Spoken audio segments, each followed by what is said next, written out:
Bonjour à toutes et à tous. Bonjour Élise, Pascaline, Caroline, Céline, Dorothée et bonjour à toutes et toutes qui nous écoutez ici derrière l'écran.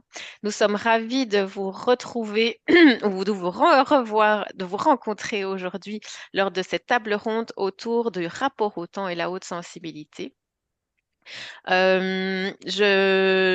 Je m'appelle Anne-Catherine, je suis coach en émotion et en haute sensibilité et je suis entourée de super belles personnes que je vous propose de vous présenter chacune à votre tour pour commencer cet échange et cette table ronde autour du rapport au temps et de la haute sensibilité.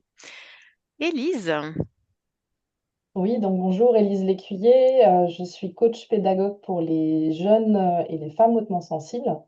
Je les aide à apprivoiser leur sensibilité, à retrouver confiance en eux, à s'épanouir dans leurs apprentissages et dans leur vie en général. Et donc, je suis moi-même hautement sensible et j'ai découvert ma sensibilité assez tardivement. Et j'ai toujours un rapport au temps assez particulier. Donc, c'est pour ça que je voulais participer à cette table ronde aussi. bienvenue, merci. N'hésitez surtout pas aussi à communiquer via le chat ici en dessous du YouTube. C'est avec plaisir que nous nous répondrons euh, dès que vous nous répondrez aussi, enfin que vous écrivrez un commentaire aussi. Pascaline, Oui, bonjour, moi je m'appelle Pascaline Michon, je suis coach de vie, je suis aussi à la codirection de l'Observatoire, j'accompagne plus particulièrement les femmes hautement sensibles. Euh, et je suis également animatrice du podcast À fleur de peau où je parle beaucoup de haute sensibilité. Et puis récemment, justement, j'ai un peu réorienté le podcast. Maintenant, il s'intitule À fleur de peau, incarne ton féminin sensible. Et justement, je parle beaucoup de ralentir, de prendre du temps pour soi, etc. Donc, ça m'a beaucoup parlé, Anne-Catherine, quand tu as proposé cette table ronde parce que j'ai moi-même réorienter ma vie pour beaucoup ralentir et prendre du temps pour moi et être plus en accord avec ma façon de vivre le temps, avec la temporalité qui est justement beaucoup plus lente. Donc ça me parlait beaucoup et merci beaucoup d'avoir fait cette proposition. merci Pascaline, merci beaucoup à tout le monde d'être là. Caroline, Bien, bonjour tout le monde. Donc, moi, je m'appelle Caroline Delbecq, je suis en Belgique, je suis hautement sensible, découvert grâce à mes enfants, donc qu'ils le sont. Donc voilà, de fil en aiguille, je l'ai découvert moi-même. Donc, je fais partie de l'observatoire, je participe à différents cercles au niveau de l'observatoire. Et je suis infirmière de formation enseignante et actuellement je suis formatrice psychopraticienne en neuroatypie. Donc j'accompagne les préados, ados et adultes à gérer le stress, à réguler les émotions et à apprivoiser leur haute sensibilité.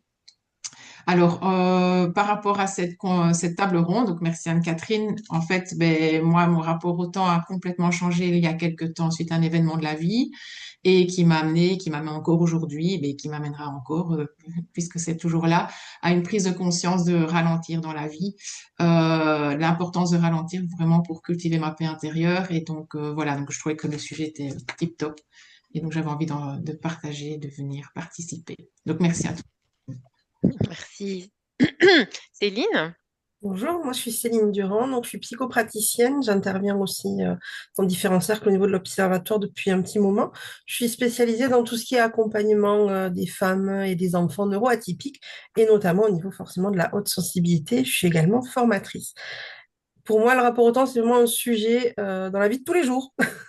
Maman de famille nombreuse, ça se retrouve aussi beaucoup au niveau professionnel. C'est des questions qui sont assez récurrentes pour des gens qui se demandent voilà, comment on peut arriver à adapter nos envies, nos besoins avec la société actuelle. Et puis, qu'est-ce que ça fait dans notre corps pour souvent, ben, pourquoi on peut avoir cette, cette fatigue ou cette impression d'être dépassé ben, par le temps qui passe, hein, tout simplement. Donc, je suis ravie de pouvoir être là avec vous aujourd'hui. merci Céline, c'était déjà super bien dit tout ce que vous avez dit, Dorothée, merci. Oui, bonjour Anne-Catherine, bonjour à toutes et à tous. Eh bien, moi, c'est Dorothée Delmotte, je suis coach, j'accompagne les femmes hautement sensibles à comprendre leur fonctionnement, réguler leurs émotions et reprendre confiance en elles pour qu'elles puissent oser avancer, passer à l'action et concrétiser un projet qui leur tient à cœur. J'ai découvert ma haute sensibilité aussi récemment et comme disaient les autres membres par rapport à mes garçons, hein, on découvre souvent sa haute sensibilité avec ses enfants. Et puis aussi dans le monde professionnel, voilà, avec différentes expériences, j'ai compris que je fonctionnais différemment. Et quand tu as proposé cette discussion, Anne-Catherine, sur le temps, eh bien, ça m'a vraiment intéressée parce que je me suis rendu compte que le temps, c'est une valeur très précieuse. Et j'ai un rapport au temps, voilà, souvent double, tiraillé, entre deux eaux. On en parlera tout à l'heure. Merci beaucoup. Merci à chacune d'entre vous et n'hésitez pas dans les commentaires à, à partager aussi vos impressions et votre manière de vivre ce rapport au temps. Oui, c'est l'idée de la table ronde est vraiment venue de finalement comment préserver notre rythme intérieur, vraiment notre propre rythme dans un monde qui va finalement très très vite dans plein de domaines. Et donc c'est dans cet état d'esprit que j'avais vraiment envie de réunir des membres de l'Observatoire pour pouvoir échanger nos expériences ici et, euh, et vous partager, voilà un petit peu la manière dont on vit notre rapport au temps. Alors, la première question, ce serait comment définiriez-vous chacune votre rapport au temps en tant que personne hautement sensible, soit par une image, une métaphore, une anecdote, une expérience, ou plus si besoin, laissons libre cours à notre envie de transmettre. Et vous pouvez également répondre dans les commentaires, voilà, si vous avez aussi, vous, une image, une métaphore, une anecdote par rapport à votre rapport au temps. Est-ce que Caroline, ça te va si tu réponds en première? Ok, alors moi je vais vous emmener dans une métaphore. Le temps pourrait être comme une forêt après la pluie, où chaque seconde est une goutte qui tombe sur une feuille et chacune laisse un écho, une sensation, une ondulation, une trace, une odeur peut-être. Rien ne s'efface, mais tout s'absorbe et se transforme en sensation. Voilà ma notion du temps. Oh, que c'est beau, j'ai des C'est beau. frissons. Merci. Élise? Alors, moi, je vais donner une anecdote, en fait, parce que c'est quelque chose qui me travaille depuis longtemps, le temps. Depuis toute petite, en fait, j'ai toujours eu l'impression qu'il fallait se presser, qu'il fallait faire vite. J'avais vraiment l'impression d'être un peu en retrait. Et cette envie, ce besoin, en fait, de me poser. Et il paraît que quand j'étais petite, je disais toujours pourquoi toujours vite, vite à mes parents. Et voilà, j'avais vraiment ce besoin de me mettre en retrait, d'observer et de prendre le temps, en fait, de me mettre vraiment à part. Et en tant qu'adulte, donc j'ai évolué évidemment. Et le temps, maintenant, c'était devenu un peu comme une tornade, comme quelque chose d'insaisissable, un peu indomptable.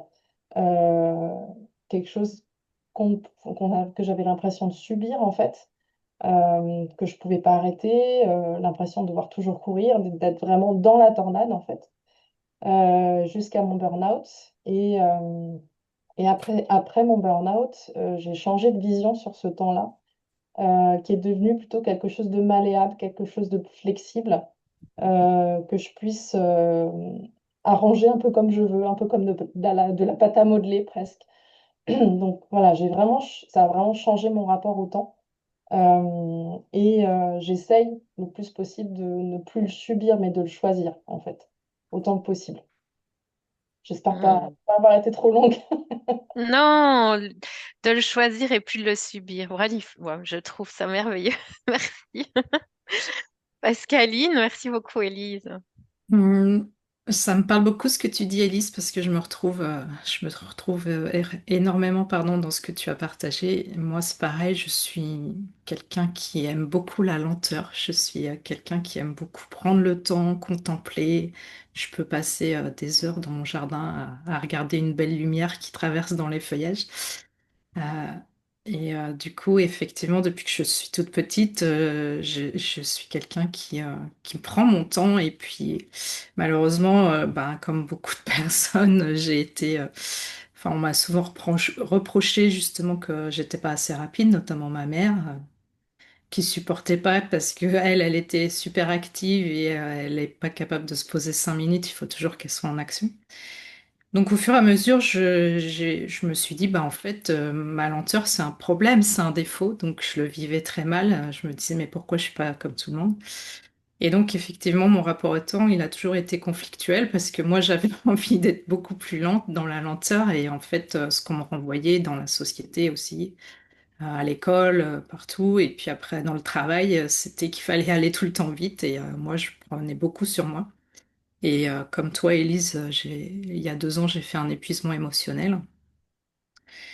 Et là, il y a ces derniers 6 mois, justement, j'ai pris le temps de beaucoup ralentir. Je me suis posée, j'ai pris le temps d'écouter mes besoins vraiment et de me dire, mais pourquoi tu te forces en fait à pas écouter ton rythme?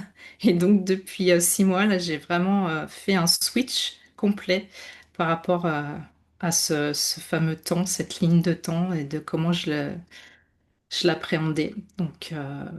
Donc voilà, et c'est aussi pour ça que j'ai réorienté mon podcast pour aussi peut-être donner des pistes aussi aux personnes qui ont envie de ralentir et de prendre leur temps, justement. Voilà. Merci Pascaline, il y a un super beau podcast. Moi, je vous propose vraiment d'aller écouter parce que la douce voix de Pascaline, on est déjà dans un différent rapport au temps, je trouve. Merci Anne-Catherine. Céline? Moi, pendant longtemps, le temps n'a pas existé. C'était pour moi une notion complètement abstraite qui n'avait aucun sens, aucune teneur. En bonne hyperactive, je remplissais mes journées d'activités qui me nourrissaient, qui me faisaient du bien, et je ne me posais absolument pas la question de si finalement c'était quand même bon pour moi ou pas. Et finalement, c'est quand j'ai eu mes enfants que je me suis rendu compte du plaisir de se poser et de prendre le temps d'observer, de faire des câlins et de ralentir. Mais j'étais aussi dans un move de vie qui faisait que il fallait quand même continuer à aller vite et à faire plein de choses. Donc ça a vraiment été, moi, pour le coup, le rapport à la maternité qui m'a fait changer un petit peu mon rapport au temps. Alors, bon, c'est un peu bateau, mais c'est vrai que c'est quelque chose qui a été vraiment assez marquant. Et puis, au fur et à mesure, je me suis rendu compte que la haute sensibilité, avec l'âge, était plus épuisante pour ma part et prenait beaucoup plus de ressources et beaucoup plus d'énergie. Donc, qu'à la fin d'une journée, finalement, je pouvais ne plus avoir le même niveau de patience ou d'énergie que j'avais avant. Et c'est ce qui fait que maintenant, voilà, j'ai plutôt l'impression de naviguer sur un océan relativement calme. Et puis, en fonction de ce qui se passe, et des montées d'activité ou de la vie. Bon, ben moi, je suis toujours dans ma petite coquille de noix, sauf que la mer est beaucoup plus agitée. Et, et voilà, c'est un peu plus important au niveau des ressentis. Donc, mon cerveau continue à emmagasiner dans sa bibliothèque un petit peu tous ces éléments, tout ce qui se passe, etc. Mais j'ai besoin de beaucoup plus de délais de traitement finalement pour pouvoir intégrer le temps et les émotions qui vont s'y rapporter. Merci Céline. Mm. Dorothée? Oui. Alors, moi, mon rapport au temps a changé au fur et à mesure que j'ai grandi. Quand j'étais petite, une année me paraissait une éternité. J'avais l'impression que le temps ne passait pas et que l'été était interminable. Et puis, bah, comme toute, voilà, quand on grandit, on commence dans la vie active, eh bien, le temps s'accélère. Et puis, avec les enfants, encore plus. Moi, j'ai 2 enfants hyper actifs, donc le temps, bah, s'est accéléré de plus en plus. Et le fait de me reconnecter à ma sensibilité, justement, ça m'a permis de m'autoriser à ralentir Et le temps, aujourd'hui, je le vois comme une rivière qui coule avec bah, des périodes de ralentissement, des périodes d'accélération, et puis avec des rondins de chaque côté. Et ça, c'est chaque événement qui me permettent de me poser, de réfléchir. Et puis après, une fois que bah, j'ai vécu l'expérience, bah, je peux continuer le long de cette petite rivière. Donc voilà ce que je pourrais dire par rapport à mon rapport au temps. Merci Dorothée. Merci à vous déjà pour ces beaux partages. Là, c'est marrant parce que j'avais aussi la rivière. J'hésitais entre deux. Donc, je vais prendre l'oiseau. Euh, J'aimerais vraiment avoir ce rapport au temps qu'un oiseau me semble, je ne suis pas dans sa tête, mais me semble avoir en fait, commencer à chanter quand le soleil se lève et de picorer dans mon jardin ou dans un autre jardin, c'est parce que je regarde mes oiseaux, mais euh, et de finalement vivre, je suis déjà émue, de vivre le temps en fonction de la nature, mais entièrement. Et donc voilà, de fermer les yeux quand il n'y a plus la lumière, ou en tout cas quand moi je sens que c'est vraiment le moment. Et oui, de pouvoir être totalement en connexion avec le cycle de la nature et cette manière de vivre finalement que les animaux ont sans doute gardé mieux que nous par rapport à notre rythme et au rythme effréné peut-être des sociétés. Voilà, voilà. Merci déjà pour ce premier échange par rapport à cette première question. Je vous propose la deuxième question, c'est est-ce que vous ressentez parfois un décalage entre le rythme effréné de la société dans laquelle on vit et votre propre rythme? Et si oui, comment vous le vivez? Est-ce que vous pourriez donner un exemple concret, si c'est OK pour vous? Est-ce que c'est OK, Céline, si tu...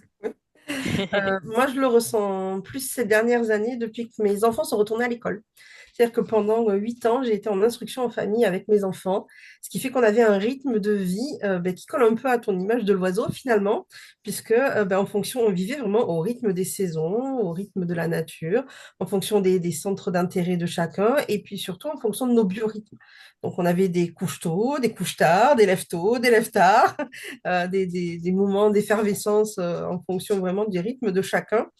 Et j'avais vraiment l'impression qu'on avait une qualité de vie qui était bien meilleure que maintenant où forcément il faut suivre ce rythme imposé parce que il y a l'heure de l'école, donc il faut se lever beaucoup plus tôt, etc., etc. Et cetera. Et c'est vrai que pour nous, suivre un petit peu le rythme effréné qu'on nous demande, c'est vraiment quelque chose qui maintenant apparaît comme étant compliqué. Alors, on y trouve des avantages parce que les enfants, en ayant grandi, ça nous libère aussi du temps de nous en tant que parents pour pouvoir faire d'autres choses, travailler différemment. Mais on a un peu perdu cette quiétude du temps, tu vois, de se dire, ah ben là, il pleut comme aujourd'hui, il fait très très moche aujourd'hui chez moi.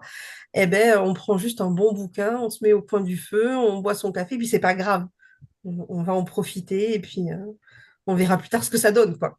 Là, on a toujours maintenant cette notion d'immédiateté. Donc, c'est vrai que c'est un peu plus difficile et ça se ressent vraiment au niveau de la fatigue essentiellement, puisque nous, le fait de ne pas pouvoir suivre notre biorhythme, c'est vraiment l'impact le plus flagrant finalement dont on peut se rendre compte. Hmm, merci, Céline. Élise? Oui, moi, en fait, j'étais prof avant de devenir coach. Et quand j'ai quitté l'éducation nationale il y a 4 ans, j'ai profité. Mais vraiment, j'ai beaucoup apprécié le fait de ne plus avoir d'emploi du temps imposé. Parce que quand on est prof, en fait, on nous impose un emploi du temps à respecter. Et je ne m'étais pas rendu compte, en fait, à quel point ça me stressait, ça me gênait d'avoir voilà, cette contrainte, cette imposition de la gestion du temps dans la semaine. Et depuis que je gère mon emploi du temps moi-même, je le vis beaucoup mieux. Je suis moins stressée, je suis moins fatiguée et je m'écoute plus. Du coup, bon, c'est un apprentissage, donc il y a des hauts et des bas. Mais moments où je prévois trop dans ma semaine, d'autres où c'est plus calme. Mais voilà, ça m'oblige quelque part à m'écouter et à me poser, en fait, le fait de gérer mon emploi du temps. Merci.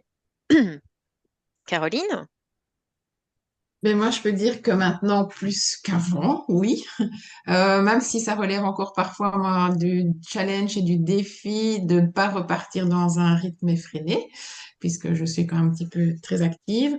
Mais voilà, j'ai fait aussi le vrai choix de la nécessité de mettre en priorité mon propre rythme de questions, enfin, parce que c'était indispensable. Mais j'avais envie de faire un partage parce que comme je donne des formations sur la gestion du stress et encore récemment la dernière formation où forcément je fais des exercices pour la gestion du stress où on ralentit le rythme et on revient à soi, on revient dans son corps et de voir les difficultés de certaines personnes à arriver à faire ça, ne fût-ce que pour dans cette formation. Et des remarques de dire mais j'ai pas l'habitude de faire ça. Et ce jour-là, en fait, il y a vraiment pas longtemps, il y a 3 semaines, il y avait un rayon, il y a un super rayon de soleil. Et donc, ce que je leur ai fait faire, c'est que je leur ai tous demandé de se mettre devant la fenêtre et de fermer les yeux. Ça n'a pas duré très longtemps, mais c'était impressionnant de voir se reconnecter à la chaleur du soleil sur leur figure et de voir ce partage de personnes de dire, mais en fait, ça ne nous demande pas grand-chose de faire cette pause dans le temps. Et j'avais ça, j'avais trouvé, enfin, j'avais des frissons parce que ce moment était super gai et me dire, ben voilà, c'était juste de se reconnecter avec ces sensations, un arrêt sur le temps dans cette journée de formation. Donc, c'était super gai. Donc, voilà, c'est ce que j'avais vraiment envie de partager aujourd'hui. Merci, Caroline. Pascaline? Oui, moi aussi, encore une fois, je me retrouve beaucoup dans le partage d'élite. Ça a été le choix de justement réorienter professionnellement, parce qu'en tant que salarié, en fait, c'était pas possible pour moi, ça correspondait pas du tout à mon rythme. Devoir se lever tôt le matin, faire du trajet en voiture pour aller au travail, enfin, et ensuite être obligé de rester enfin, toute la journée à faire l'activité jusqu'au soir, rentrer tard chez moi et en plus avoir toute la charge évidemment de tenir la famille et de faire les repas parce que bon, c'était pas mon mari qui faisait à manger. Ça, c'est un autre débat. Voilà. Et en fait, tout ça, c'était vraiment très, très compliqué pour moi et je prenais vraiment sur moi pour réussir à survivre, entre guillemets, dans ce milieu-là. Et c'est quand je me suis mis à mon propre compte que là, justement, j'ai pu avoir mon propre emploi du temps, choisir, en fait, faire le choix de mes horaires, me lever plus tard si j'en avais envie. Et découper mes journées comme j'en avais envie.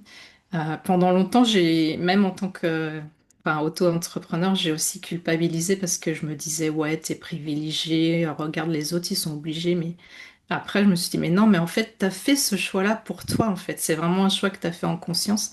Et je pense que quand, quand c'est quelque chose qui nous tient à cœur, on peut toujours trouver des solutions pour ralentir et pour prendre soin de ses besoins et s'écouter aussi par rapport à notre propre rythme, en fait. Hmm. Même si Merci. c'est pas facile, hein, j'en conviens. Hmm. Merci, Pascaline, parce que ça, enfin, c'est important, ce genre de message aussi Mm. à transmettre, hein. Dorothée, merci. Oui. Eh bien, moi, c'est cette dualité dont je parlais tout à l'heure, c'est qu'il y a des domaines pour lesquels je trouve que les autres ne sont pas assez rapides et d'autres où je me sens lente. Donc, c'est vraiment, oui, un sentiment de décalage en fonction des domaines. Moi, je suis quelqu'un qui aime bien planifier, organiser, donc ça, c'est un peu ma force. Et c'est vrai que, par exemple, dans le domaine du travail, je m'épuisais à être derrière les autres pour dire bah il faut avancer comme ça, telle date, etc. Ça avait tendance à me fatiguer et même dans ma vie privée, j'ai tendance à être derrière les autres pour dire bah il faut avancer, etc. Et puis paradoxalement, il y a des activités pour lesquelles je me sens complètement lente, en décalage. Je vais vous donner un exemple. Moi, j'habite en Haute-Savoie, dans les montagnes, donc on fait du ski. Et par exemple, tout ce qui est le ski, la logistique ou les activités où il y a un petit peu de risque dans lesquels je me sens moins à l'aise, et ben là, à peine on arrive en haut du télésiège, que les autres sont déjà en bas, moi je suis en train de mettre mon gant, l'autre gant, et j'ai l'impression que j'arrive pas à suivre le rythme ou mettre les chaussures pour être prête au cours. Donc c'est vraiment un sentiment de décalage en fonction des activités en fait. Hmm. Voilà pour mon partage. Merci Dorothée. Euh, Moi, je remarque depuis que j'ose ralentir, c'est chaque fois que je prends la route, en fait. Chaque fois que je reprends ma voiture, j'ai j'ai l'impression que j'ennuie tout le monde. Parce que je roule, c'est même pas que je roule en fonction de la limitation de vitesse, c'est vraiment que je roule à mon aise et je ne suis plus prise par il faut aller vite, comme avant le lapin dans Alice au Pays des Merveilles où on court comme ça, on ne sait même pas après quoi on court. Avant, je pouvais être comme ça. Je l'ai pas été longtemps, euh, mais maintenant, c'est vraiment ça l'anecdote. C'est OK, quand je prends ma voiture, je sais que je vais déjà me préserver en faisant une bulle, une bulle de protection autour de moi parce que voilà, je vais jamais, à mon avis, assez vite pour les gens. Et donc derrière moi, il y a souvent quelqu'un qui est là derrière et je suis là, OK, comment ne pas, hein, parce que ça m'est déjà arrivé finalement, augmenter ma vitesse pour faire plaisir, entre guillemets, à l'autre parce que, et c'est un peu ça finalement. Je trouve, c'est une belle métaphore aussi parce que comment ne pas être pris par le rythme effréné de la vie des autres finalement et de continuer à respecter son propre rythme, que ce soit sur la route ou dans sa propre vie. Céline, tu parlais du rythme scolaire, où moi j'ai aussi connu l'école à domicile avec ma fille pendant un an. Et mais quel bonheur, parce qu'en effet, ça ressemblait plus à l'oiseau. Et là, elle a voulu recommencer, et je suis très très fière d'elle et de son parcours. Elle a voulu recommencer, mais c'est vrai que la rentrée scolaire cette année, euh, bah, on s'est effondré 2 semaines après, enfin une semaine, 2 semaines après, elle parce qu'elle était crevée, et c'est déjà pour ça qu'elle avait voulu tester l'école à domicile. Elle était vraiment mais fatiguée. Vraiment, c'était compliqué. Le matin, c'est très difficile pour elle comme pour moi. Et moi, c'était l'éco-voiturage à gérer. Enfin, tout ça, ça me semblait le tourbillon, Élise, j'ai bien aimé. Le tourbillon, là, comme ça, de se dire, oh mon Dieu, mais oh! Et ça vient me chercher, rien qu'en parlant, ça vient me chercher. Et donc, je me rappelle la voiture. Je me dis, OK. Et je me souviens que, voilà, toutes les deux, on s'était dit, allez, on va pleurer toutes les deux dans le fauteuil. On va accueillir ce trop-plein de pression, parce que finalement, ça en vient de la pression, et voir comment est-ce qu'on peut traverser ça sans se faire violence. Finalement, j'utilise des mots durs, mais il y a quelque part peut-être que il y a une violence qui se crée quand en tout cas moi j'ai à un moment donné inconsciemment été dans ce rythme que, que, que l'énergie nous imposait, on va dire ça, enfin m'imposait, on va dire ça comme ça. Donc voilà, j'aime ma zénitude maintenant en voiture, même quand on me colle au pare-choc, on va dire ça comme ça pour rester poli. J'ai oublié personne, hein? C'est pour l'échange, ça va? Est-ce que quelqu'un veut rajouter quelque chose par rapport à ça ou on passe à l'autre question? Moi, je voulais juste te rejoindre sur la voiture. Ça me parle totalement. Et ça m'arrive très souvent aussi. Et alors, moi, je sais que ça me fait rien quand les gens me doublent, mais je sais que mon mari, par exemple, il ne supporte pas ça. Et, voilà, et c'est aussi en fait un rapport au temps, quelque part. Mm. C'est super intéressant à observer comment chacun réagit par rapport à ça. Mais oui, s'autoriser à pas aller vite, ou en tout cas à respecter les limitations de vitesse, c'est rien que ça. Bon, je ne sais pas comment c'est en Belgique, mais en France, les gens respectent pas souvent, malheureusement. Mm, Et c'est vrai que d'oser quelque part respecter, bah, c'est aussi quelque part un acte conscient et citoyen presque. Mm. Et mm, je voulais mm, juste rajouter, tu parlais d'énergie. Pour moi, le temps, c'est totalement lié à l'énergie, en fait. Les deux sont liés. Et je pense que, voilà, prendre son temps, c'est aussi prendre soin de son énergie. Mm, Mm. ouais, c'est beau. Merci. N'hésitez pas à partager hein, vos anecdotes en commentaire aussi sur le YouTube. Bah justement, comment concrètement arrivez-vous à respecter votre propre rythme? Alors, on en a déjà parlé, mais et à prendre le temps d'écouter concrètement. Comment s'écouter dans nos besoins profonds, de prendre ce temps, de ralentir, ou parfois d'aller plus vite, à Dorothée, mais en tout cas de respecter vraiment son temps. Euh, pour éviter la suradaptation, parce qu'on en parlait déjà un petit, enfin, c'est le fil un petit peu hein, de si on respecte pas son propre rythme et qu'on se fait happer par le rythme du monde, on va dire ça comme ça, même si voilà, je n'émets aucun jugement, mais euh, comment vraiment pouvoir voilà, être à l'écoute de vous-même, qu'est-ce qui vous aide à être vraiment à l'écoute de votre propre rythme et à de vous-même pour le respecter? Dorothée. Oui. Eh bien, d'un point de vue général, comme certaines d'entre vous, moi j'ai fait le choix de quitter le salariat pour créer une activité indépendante. Et déjà, ça a été vraiment une solution pour moi pour avoir mon propre rythme et avancer au quotidien à mon rythme. Et puis au quotidien, eh bien, bah, je commence par une petite session de yoga, de respiration. Ça me fait énormément de bien. Et aussi, j'organise mes journées en fonction de mon rythme physiologique. On dit souvent qu'on n'a pas toutes et tous le même rythme. Moi, je sais que je peux avancer plus vite, me concentrer davantage le matin. Et puis, vers 13 heures, après le repas, voire après mon activité physique, parce que je vais marcher, courir, bah là, je sais que je vais ralentir, je vais opter pour des activités moins énergivores pour moi, bah, ça va être de la discussion, par exemple, parce que moi, ça me nourrit. Comme on disait tout à l'heure, les discussions. Donc, je vais plutôt faire des séances de coaching, des appels l'après-midi. Et puis, bah, moi, mon après-midi va se terminer bah, plutôt qu'une après-midi standard. Hein, ça va être plus vers 16h, 16h30 quand les enfants rentrent. Et après, je vais vraiment bah, ralentir de plus en plus pour pouvoir bah, voilà, me ressourcer le soir et trouver le sommeil. Donc, moi, c'est comme ça que je réussis à adapter mes journées à mon propre rythme. Mhm. Merci Dorothée. Je me permets une petite question.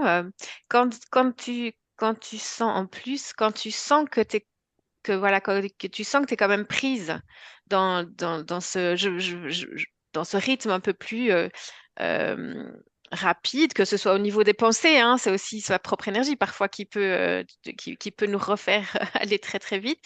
Est-ce que tu as un truc que tu voudrais partager au moment où tu te rends compte que tu es reparti dans peut-être quelque chose qui va plus vite que ce que tu voudrais? Est-ce que tu as une astuce que tu souhaiterais partager? Oui, bah moi ça va être la respiration, hein. Hmm. Vraiment, pour moi je dis c'est la clé. C'est ce que je dis à mes enfants. La respiration c'est la clé. Et d'ailleurs l'autre jour il y a une personne que je citerai pas qui m'a appelé en me disant là ça va plus. Là j'ai trop, j'y arrive plus, je suis dépassée. Et je lui ai dit stop, respiration. Et on était au téléphone et je l'ai guidée. Donc j'ai dit une grande inspire en gonflant le ventre et une grande expire en rentrant le ventre. Et je trouve que ça permet vraiment de se recentrer et de bah, d'arrêter un petit peu le temps en fait, hein. Parce que souvent, comme tu dis, quand on est dans le mental, et ben ça s'accélère et on a l'impression on perd la notion du temps, on n'arrive plus à le rattraper. Et la respiration, c'est vraiment ce qui permet de mettre en pause et de se reconnecter à soi dans l'instant. Merci. Merci beaucoup. Merci. Céline? Mhm. Alors moi, il y a deux choses. La première, ça va être d'avoir appris à dire non. Ça peut paraître tout bête, mais en règle générale, le oui est quand même chez moi quelque chose de très spontané, parce que j'aime faire déjà beaucoup de choses. Si je peux effectivement apporter mon aide, si on me la demande, pourquoi pas.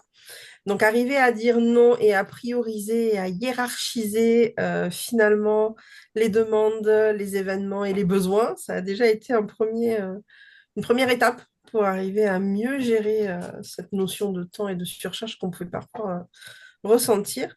Et après, ça a été de clairement créer mon emploi du temps en fonction de mes biorhythmes. Donc, comme le disait Dorothée, par rapport aux différentes phases d'énergie de la journée, même si dans mon cas, elles sont complètement euh, aléatoires par rapport à ce qui va pouvoir se passer. C'est-à-dire que moi, je serais très efficace de 5 heures du mat, par exemple, à 10 heures, et puis après, de 17 à 20, et c'est le tunnel des enfants. Donc, clairement, mes périodes d'efficacité, tu vois, tant qu'ils sont encore suffisamment petits et demandeurs, je ne peux pas les utiliser, mais je sais qu'elles sont là. Je sais qu'elles existent. Donc, c'est voilà, les adapter au biorhythme et puis les adapter à mon cycle. Parce que pour le coup, avec toutes les variations hormonales qu'une femme peut représenter, et ça, c'est quelque chose que je transmets beaucoup aussi à nos accompagnés, c'est de suivre son cycle et de voir. Il y a certaines femmes qui, en fin de cycle, vont déborder d'énergie et c'est tant mieux pour elles pour en faire plein de choses. Et il y en a d'autres où c'est l'inverse. Et donc, arriver à caler l'emploi du temps là-dedans, par rapport à ça, ça permet aussi de s'écouter, de se reposer, de ressentir ses besoins et de ne pas se surcharger davantage en rajoutant des activités comme par exemple une grosse conférence ou un gros atelier qui serait trop énergivore et qui prendrait trop de charge mentale finalement sur l'instant présent. Hmm. Merci déjà pour toutes ces pistes et ces clés. Et pareil, quand tu sens que tu es prise quand même, qu'est-ce qui t'aide dans le Alors, moment présent, quand tu prends conscience que ouh, t'es parti dans le tourbillon, je reprends vraiment l'image d'Élise. dans l'idéal, ce serait de faire de la musique. Mais Hmm. bien souvent, j'ai rien sous la main. Ça va être moi faire des câlins pour le coup. Mais là, c'est pareil, il faut qu'il y ait un tiers soit disponible. C'est pas forcément toujours le cas. J'ai pas forcément d'outils particuliers. Moi, la respiration ou la sophro, c'est des choses qui m'excitent et qui m'énervent. Donc, du coup, c'est pas des outils que je vais, pour moi en tout cas, utiliser, même si je sais qu'ils fonctionnent très très bien chez les autres. Ça va être peut-être un peu de FT si vraiment il y a trop d'envahissement émotionnel, par exemple. Mais c'est vrai que pour le coup, je le conscientise et puis ça s'arrête là. J'ai pas Mais forcément oui, de tips particuliers pour moi-même. Après, pour mes accompagnés, j'en ai plein, mais que j'applique à moi-même, non. C'est le cordonnier toujours le plus mal chaussé. Faites ce que je dis et pas ce que je fais. C'est un peu dans mon cas ce qui se passe par rapport à ça. mais déjà conscientiser, ça permet, allez, je vais Oui, utiliser le mot diffusionner, mais c'est un peu ça. Ça, c'est déjà, ok, stop, c'est un peu le stop que Dorothée, déjà de conscientiser, je trouve, si je me permets. oui, mais tout à fait. C'est tout à fait ça.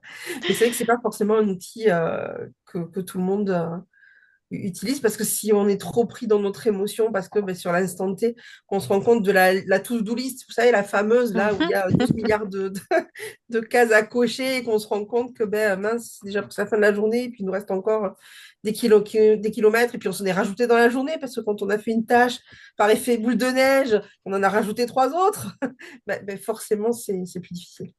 Hmm. Merci Céline. Caroline? Il y a déjà beaucoup de choses qui ont été dites, hein. Donc, moi, je pratique le yoga qui m'aide énormément dans le retour, de retour à soi. J'ai des techniques d'ancrage, que ce soit des mini visualisations ou des petites méditations dans le moment présent, dans mes cinq sens. Ça, c'est quelque chose qui, moi, me parle très, très fort. Mais ce que j'ai mis dans mon agenda, moi personnellement, c'est que j'ai des moments de rien. Donc, c'est-à-dire que ça veut dire que j'ai au moins un quart d'heure ou 20 minutes où il n'y a rien et je ne mets rien. Donc, c'est vraiment les temps de rien. Le temps pour me respecter, pour revenir à moi. Ça m'aide énormément. Entre deux rendez-vous, moi, je ne fais pas se chevaucher. Donc, en fait, il y a toujours un petit laps de temps entre chaque rendez-vous qui me permet de me recentrer et de revenir à moi à nouveau. Ce que j'aime bien faire aussi, c'est différer les temps de réponse. Donc, c'est-à-dire, quand j'ai une question, c'est prendre le temps d'une respiration. Si je vais pas, ou postposer la réponse au lendemain, ou de dire, bah, écoute, je te dirai ça pour pas répondre tout de suite dans du tac au tac, parce que c'est là que je me fais embarquer avec le temps. Donc, ça, c'est clair. Sinon, les temps de silence, hein, ça va un peu avec les temps de rien. Se mettre des limites. Donc moi, j'aime bien stopper le téléphone à une certaine heure pour ne pas que ça vienne déborder sur ma vie de famille. Ou sinon, de toute façon, c'est le débordement. Donc ça, c'est le stop que je mets un stop. Donc sinon, c'est pas gérable. Moi, ce que j'aime bien faire aussi, c'est boire un verre d'eau en conscience. Donc, c'est-à-dire que c'est vraiment prendre le temps de mettre l'eau dans ma bouche, de ressentir l'eau, de faire toutes mes papilles et puis de déglutir, sentir l'eau qui descend, juste pour me ramener dans le moment présent. En fait, moi, je travaille beaucoup sur le fait de revenir au corps et d'écouter ce que mon corps me dit. Donc, dans les sensations, dans l'instant présent. Donc, voilà, un petit peu tous les tips que j'utilise.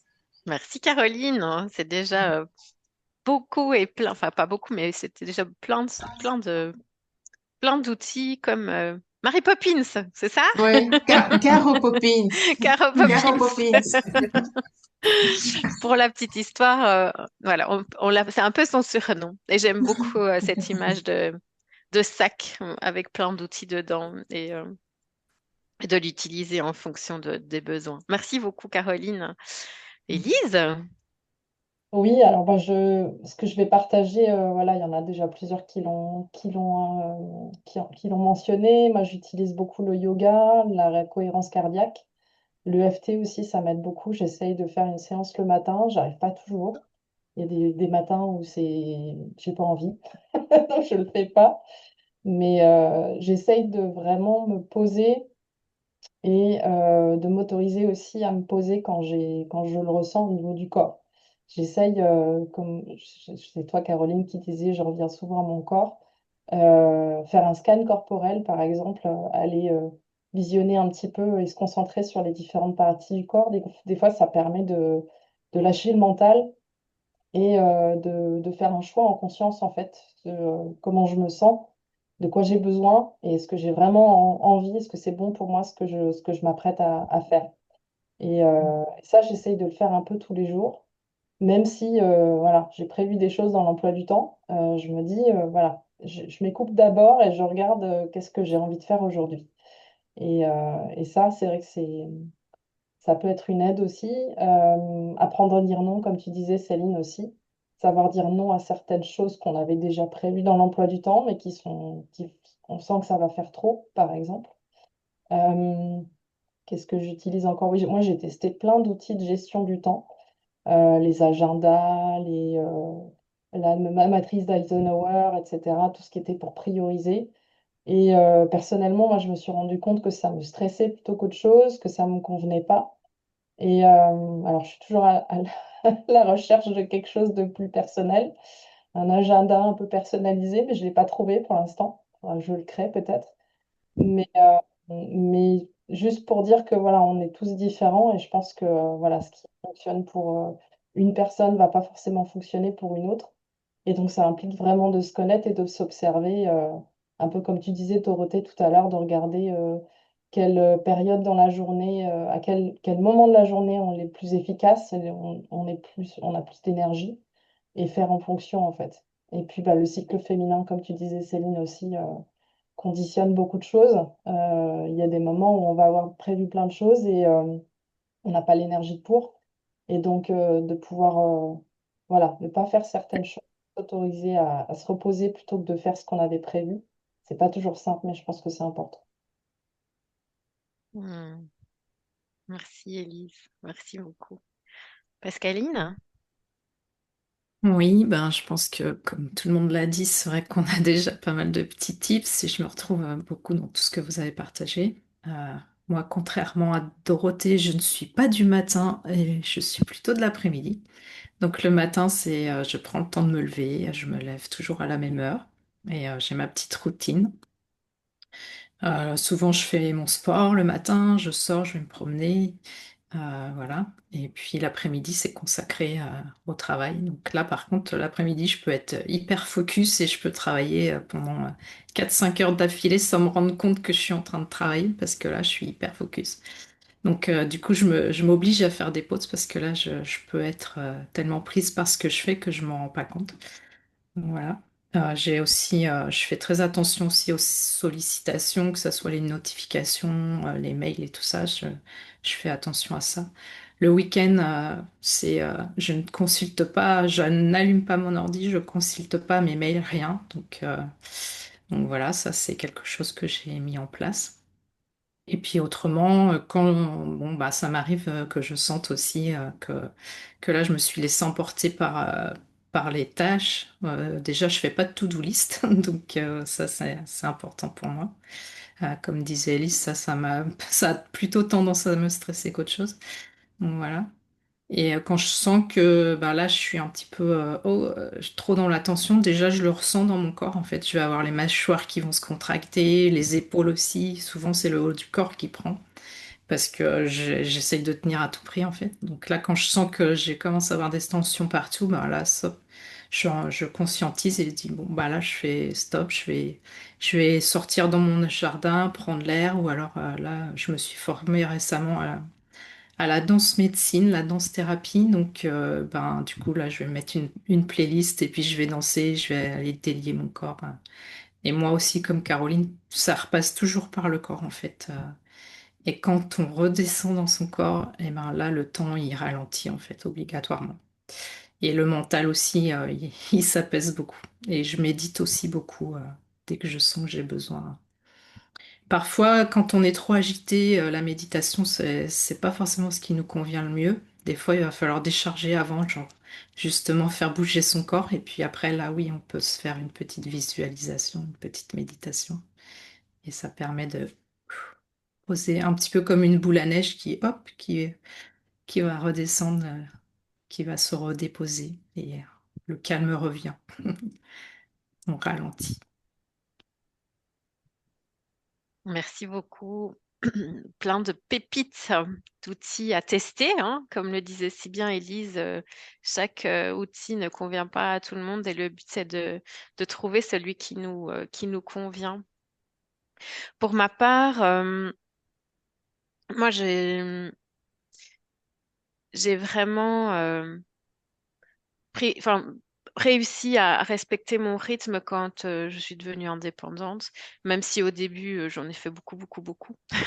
Et puis au fur et à mesure, bah, j'ai pu trouver mon rythme. Donc vraiment s'écouter dans la journée. Je prends conscience de ça aussi en vous écoutant, en fait, de se dire que tiens, le rythme de la journée et avoir sa journée type euh, est vraiment quelque chose qui va préserver mon rythme, de vraiment trouver sa journée type. Donc, je suis pas du matin non plus. Je dois dire que le matin, j'évite de mettre des rendez-vous parce que j'aime prendre le temps de me réveiller, de vraiment sentir que je suis là, de me déposer, de passer du moment dodo au moment bien réveillé. Euh, Moi, j'avais entendu aussi quelqu'un qui m'a fort aidée euh, en écoutant Cathy Hassonem qui disait que elle, ben, elle savait pas accompagner plus de 4 personnes par jour. Euh, et ça m'a vraiment aidé à me dire, mais en fait, ah ok, on a le droit. On a le droit de pas avoir des personnes, hein, comme tu dis, Caroline, qui s'enchaînent. Et moi, je ne saurais pas enchaîner. Donc, en général, mes clients ne se croisent pas parce que bah, déjà parce que j'ai pas envie de me dire, oh mon Dieu, c'est l'heure, c'est fini, et donc stop la time. Euh, et aussi pour prendre du temps pour moi, pour me recentrer euh, entre deux rendez-vous.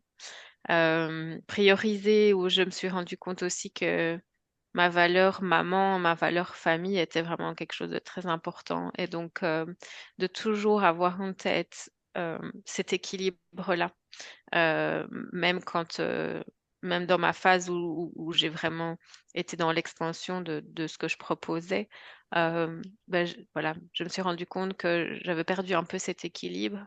Et donc, de pouvoir être là quand mes enfants rentrent, la plupart du temps, même si j'ai des rendez-vous parfois à ce moment-là, mais voilà, de prendre le temps avec eux, de pouvoir les accueillir correctement euh, et leur demander comment était la journée. Euh, Dans tout ce que j'ai entendu aussi, ben, le corps, évidemment, hein, revenir au corps permet de revenir au moment présent. Et donc, c'est quelque chose que je propose d'ailleurs aux personnes que j'accompagne, c'est de se faire une liste des petits plaisirs, mais des petits plaisirs qui reviennent aux cinq sens, au moment présent, au corps, ou même au mental, hein, mais des petits moments qui durent 5 minutes que parfois on a peut-être tendance à avoir oublié avec le temps et, et ces rythmes qu'on prend hein, quand on a des enfants, puis quand on a un travail, puis tchic et tchac. Et donc c'est vraiment ces petits plaisirs. Et donc c'est regarder par la fenêtre. Moi, ça m'aide beaucoup. Regarder par la fenêtre et regarder les oiseaux. Euh, et puis quand c'est le tourbillon, bah, je le sens de plus en plus arriver, moi, de toute manière, parce que la tête tourne dès que le tourbillon arrive, mais c'est vraiment de OK. Et je le fais de plus en plus souvent. Il y a cette histoire de même rassembler en fait avec mes mains, ou c'est de toucher la paume de mes mains avec l'endroit où je suis et de me dire OK, on a le temps, quoi. Tout est OK en fait. Et dans cette to-do list aussi, quand on a la to-do list qui est là et on se dit, oh mon Dieu, il y a tout ça à faire, c'est OK, une chose à la fois. Et, euh, et on a le temps. C'est vraiment quelque chose que j'ai. C'est comme des mantras qui sont venus aussi avec le fait de revenir dans le corps, de me dire tout va bien, une chose à la fois. Et de focuser finalement sur ce qu'on est en train de faire et pas sur ce qu'on voudrait déjà faire ou pas sur ce qu'on n'a pas encore eu le temps de faire. C'est pour moi allez, un exercice de tous les jours et un exercice de toute la vie parce que je remarque en tout cas dans mon cerveau que je suis vite repris par le... Allez, on va plus vite, on va plus vite, on va plus vite. Et donc, voilà, cette manière de me dire, OK, une chose à la fois, tu as bien le droit de prendre le temps qui est nécessaire et de revenir à moi. C'est comme ça voilà, que j'arrive à pouvoir rester maître de mon temps. Et Ouais. puis comme tu dis, Anne-Catherine, quand tu mets les mains comme ça, bah, tu reviens au corps, hein, comme on a dit tout à Mhm. l'heure. Mm. Mm. Mais oui. Et oui, et d'ailleurs, quand dans le mental, ça va trop vite, malgré que... Parce que ça peut arriver, hein, enfin, je suppose que vous aussi, petit, derrière l'écran, vous allez vous reconnaître, mais on se sent fatigué, saturé, mais le mental continue. Et ça, moi, ce qui m'aide, c'est vraiment tous les exercices de théorie polyvagale, ou bah, revenir au corps, quoi. Comment Mm. Mm. apaiser son mental, mais par le corps. Alors parfois, on apaise le mental par le mental, hein, quand je parle des mantras, mais apaiser aussi le mental par le corps, c'est vraiment quelque chose. Et donc voilà, faire des petits exercices du style les basiques, hein, ceci, moi ça m'aide vraiment à sortir de ce hamster là qui continue à tourner alors que j'ai juste envie qu'il arrête et qu'il dorme avec moi. Mais voilà, donc c'est trouver ces trucs ou marcher pieds nus aussi, ça permet bah, de sentir le froid ou le chaud, ça dépend, mais des pieds et donc de pouvoir avoir comme une cassure finalement de ce mental qui continue à tourner. Voilà. Mais je trouve vraiment tout ce qu'on a partagé magnifique. J'espère que euh, vous qui nous écoutez allez pouvoir piocher comme ça des petites choses et les tester. Et je suis sûre que vous avez d'autres astuces, d'autres outils. N'hésitez pas à nous les partager. Ben, nous en venons déjà à la dernière question. Merci beaucoup déjà pour tous ces beaux partages. Respecter son propre rythme et oser ralentir est sans doute ou peut-être un acte citoyen, mais surtout un acte d'amour de soi. On en a déjà un petit peu parlé. Qu'est-ce que cela vous apporte de beau dans vos vies? Et qu'avez-vous envie de transmettre aux personnes qui nous regardent et qui nous écoutent? Pascaline? Est-ce que cela m'apporte de beau? Ben déjà, ça me permet de prendre soin de moi, de me dire que je suis une personne aussi importante que les autres personnes qui m'entourent. Et que justement, j'avais envie de rebondir sur ce que tu avais dit tout à l'heure. Moi, j'avais tendance à beaucoup me comparer aussi. Donc, la comparaison, c'est vraiment en fait un gros problème parce que en fait, chacun, on est unique, on a une façon de fonctionner qui nous correspond à nous, et c'est pas en voulant rentrer dans les casques, en fait, on va se faire du bien à soi. Et donc, c'est vraiment ça, c'est arrêter de se comparer aux autres parce que notre propre rythme, il nous appartient et il n'y a que nous qui puissions savoir ce qui est juste pour nous. Donc ça, c'est vraiment ce que j'ai appris pendant ces 6 mois où j'ai vraiment pris le temps de ralentir. Et ouais, c'est vraiment un acte d'amour envers soi, en fait, de respecter ses besoins, d'oser se parler comme à une amie et pas de se dire tu es nul, ce que tu fais c'est pas bien, tu es pas assez rapide. Donc oui, vraiment se parler avec gentillesse, avec douceur et avec bienveillance. Et oui, c'est ça quoi. Euh, Arrêter d'être dur envers soi et respecter ce qui est bon pour soi. C'est juste ce que j'ai envie de partager. Merci Pascaline. Céline? Alors, moi, c'est quelque chose de beau, je ne sais pas. Ça, pour le coup, je pourrais pas te dire. Par contre, ce que je sais, c'est que finalement, oser respecter son propre temps et son propre rythme, c'est pas être paresseux. C'est pas être fainéant comme on peut parfois Mm. l'entendre. Au contraire, parce que si on est mieux régulé, eh bien, on va être plus ouvert aux autres, on va être plus en capacité aussi de s'accompagner soi-même et puis d'accompagner, que ce soit nos enfants, nos accompagnés. Voilà, voilà. On n'est pas des gens trop dans un monde qui va trop vite. C'est les autres qui devraient apprendre à ralentir un petit peu pour pouvoir arriver à se poser et voir que finalement, il n'y a pas forcément de perte de quoi que ce soit dans Mm. le fait de prendre son temps et de se Mm. poser ou de se donner des rendez-vous avec soi-même. Mais c'est beau. Je reviens sur ce que tu disais au début, d'être avec les autres, alors du coup, plus présent finalement. Mm. Mais c'est beau ça. Merci Je Céline. ne sais pas si c'est beau, mais je pense que c'est utile parce qu'on Mm. on a beaucoup d'injonctions et nos enfants reçoivent beaucoup d'injonctions. J'ai encore dans l'image une anecdote d'une maman qui m'avait racontée. Elle a un petit garçon TSA léger. Et en fait, lui, son plaisir, c'est que, il prenait son temps à glisser le long du toboggan. Et régulièrement, il se faisait houspiller par des parents qui disaient que ils gâchaient le plaisir de leur enfant à descendre parce que lui, il descendait lentement, alors que les autres descendaient vite. Et non, en fait, chacun a le droit d'avoir son besoin d'apprécier. Lui, il aimait contempler le paysage en descendant lentement son toboggan. Euh, Tout est entendable et tout est respectable. Et arriver à transmettre ces enfants, ces valeurs-là à nos enfants, peut-être qu'on arrivera à avoir une société qui va être aussi peut-être un peu plus lente, un peu plus résiliente sur cette notion de temps et d'efficacité qu'on essaye tous finalement d'obtenir parce qu'on nous le dit, quoi. Mm. Et qu'on Cette subit. im- Pardon, j'ai Et pas qu'on subit, et pour qu'on le coup. subit. Je trouve que cette image du toboggan, moi je vous souhaite à tous, c'est pas encore fini, mais je vous souhaite à toutes et tous de descendre de votre toboggan à votre aise, quoi, vraiment, et à votre propre rythme, peu importe qui attend derrière. Merci Céline. Caroline? Mais en fait, moi, j'ai envie de partager plusieurs choses. D'abord, c'est qu'en ralentir son propre rythme, c'est un peu comme un acte de courage, de résistance douce dans notre société qui est un petit peu bruyante et un peu rapide, je trouve. En fait, c'est être dans l'être plutôt que dans le faire. Ça, je pense que c'est quelque chose qui, moi, j'ai vraiment envie de partager ça.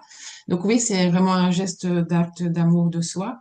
J'ai envie de dire aussi, c'est se reconnecter à soi, au beau, ou prendre le temps de ralentir, qui en fait est une nécessité vitale dans notre société. Voilà. Et j'ai envie de dire aussi que c'est pas parce qu'on va moins vite qu'on est moins efficace.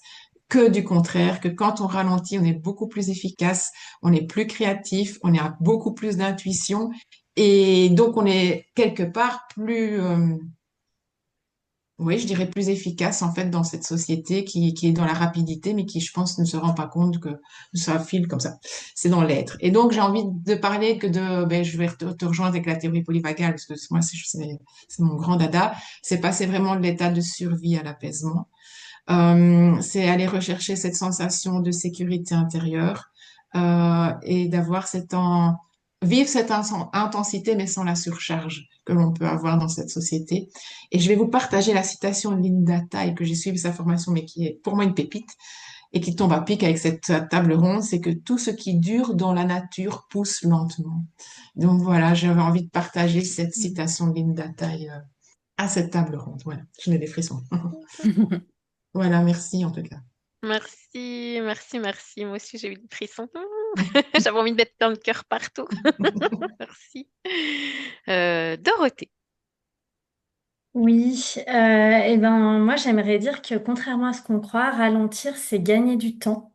Parce que ralentir, ça permet de pouvoir déjà se reconnecter à son corps, comme on a dit tout à l'heure. Mais c'est aussi prendre le temps de réfléchir à ce qui est important pour soi, à nos besoins profonds, pour ensuite faire des actions qui sont alignées avec nos besoins profonds, nos valeurs profondes. Et comme disait Caroline, c'est le plus important, c'est d'être finalement. C'est pas tant de faire 15 000 choses, parce que moi, je me pose souvent la question, qu'est-ce que j'ai envie de retenir de ma vie à la fin de ma vie et qu'on retienne de moi également à la fin de ma vie. Et vaut mieux une ou deux actions alignées que 15 actions éparpillées qui n'ont pas de sens et qui ne sont pas alignées avec notre être profond. Donc voilà ce que j'aimerais partager Hmm. aujourd'hui. Merci. Merci beaucoup, Dorothée. Merci. Élise? Oui, bah, je rejoins tout ce que vous avez dit toutes. C'est prendre son temps, c'est prendre soin de soi, c'est s'aimer, s'accepter tel qu'on est. Moi, j'aime bien me dire que je fais les choses à mon rythme, à ma manière. Et, euh, et c'est vrai que bah, de vouloir se comparer, comme tu disais, Pascaline, ça nous aide pas à justement à mieux se connaître et à mieux savoir ce qui nous convient en fait. Et donc s'autoriser à se le dire, vraiment, je vais à mon rythme et puis je prends le temps qu'il me faut, ça a quelque chose d'apaisant, je trouve. C'est réconfortant et de pouvoir se dire qu'on peut aller au rythme qui nous convient à nous et pas s'adapter aux autres en fait. Donc oui, il y a une part de en prendre soin de soi et puis il y a aussi alors j'ai pas envie de dire modèle, mais cette inspiration aussi qu'on peut donner aux autres sur le fait de, ah bah oui, prendre soin de soi, prendre le temps, ça peut être bien aussi, ça peut être agréable. Et, comme tu disais, Dorothée, c'est pas perdre son temps, au contraire, c'est plutôt en gagner, dans le sens où on va justement pouvoir analyser plus facilement, être plus conscient de ce qui nous convient ou pas, en fait, et de réajuster les choses, en fait, constamment. De pouvoir voilà, suivre un peu l'évolution et de se dire, ah bah tiens, là, en ce moment, j'ai plus besoin de ça plutôt que d'autres choses.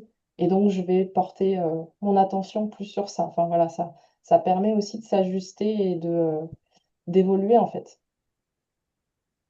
Hmm. Merci beaucoup, Élise. Merci à toi. Et merci à toi pour les partages. C'est très enrichissant.